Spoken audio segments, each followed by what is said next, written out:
weeks after Chinese President Xi Jinping issued a distributing reminder that war remains an option for China to achieve unification with Taiwan. One of the island's government think tanks is now warning that the cables connecting Taiwan's internet system to the world are vulnerable to attacks by People's Liberation Army.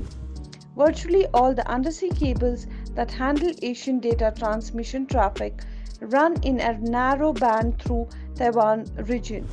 What sabotage could bring about was illustrated in 2006 when an earthquake rocked the seafloor 13 kilometers off southern Taiwan, damaging the 18 undersea fiber optic cables that handle billions of data transmissions across the Pacific Ocean and throughout the region. Communications, including in Taiwan, the Philippines, and Hong Kong, were a mess for days, causing billions of dollars in damage as vital financial and other information ceased to flow. In 2013, Egypt arrested 3 divers trying to cut through an undersea internet cable. Corresponding disruptions of Egypt that slowed internet connections in Europe, Africa, and the Middle East and Asia were obviously associated with the incident. This map on screen shows the undersea telegraph cables network in Europe in the early 1900s. In 1914, when Britain declared war against Germany, one of its initial actions was to dispatch a ship out to the English Channel and cut the telegraph cables that linked Germany with the outside world. The Germans were then compelled to depend on the wireless transmission, which was more pregnable to intercepts by the British intelligence. Data collected from these intercepts would ultimately reveal information that would push the US into war with Germany and shape the political landscape that followed. Even after 100 years, the cables are still being exploited to keep an eye on the other countries and potentially as targets of attack. Taiwan is one country that is particularly worried about its undersea cables being distorted in the light of China's aggressive military activity and plans to amalgamate Taipei.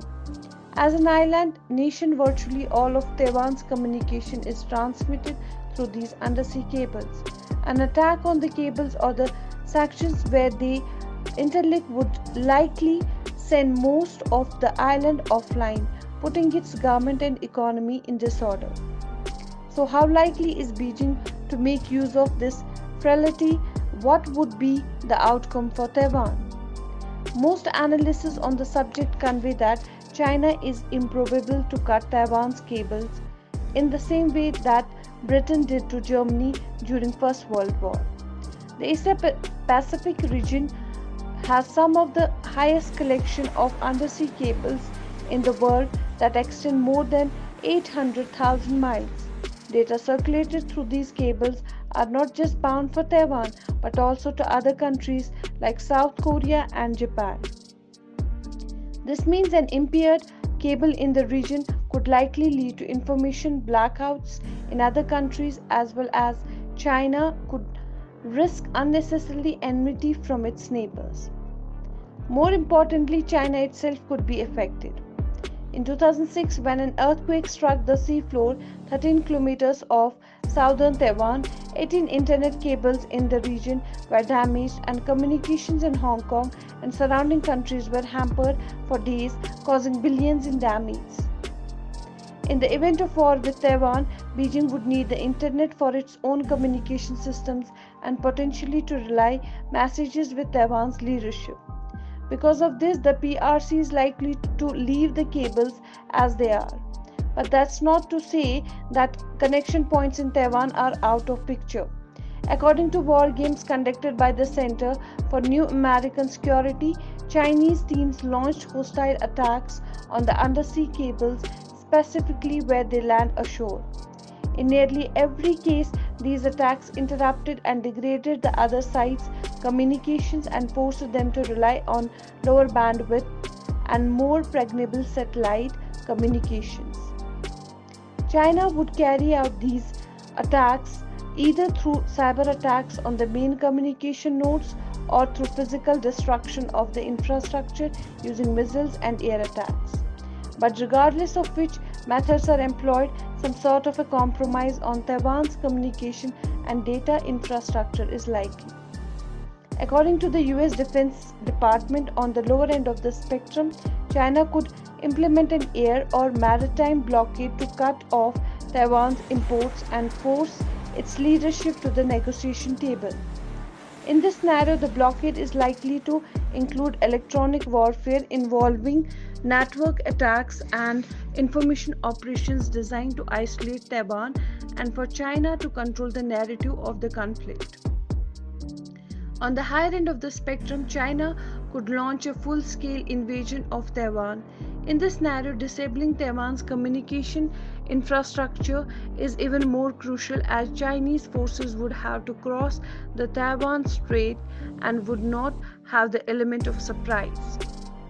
Also, to avoid bringing the US into dispute, China would likely aim for a swift victory, which would be made more possible if it can gain control of Taiwan's strategic holdings, including internet and communication infrastructures. This line of thinking is shared by a report published by Project 2049 Institute, which studies security in the Indo-Pacific region. The report suggests that PLA campaign theory stresses usurpation and surprise as part of the overall strategy.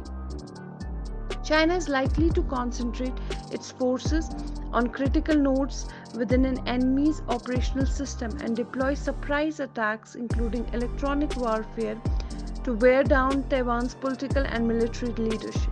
Taiwan is well aware of its vulnerabilities, but its topography puts a limit on the solutions available.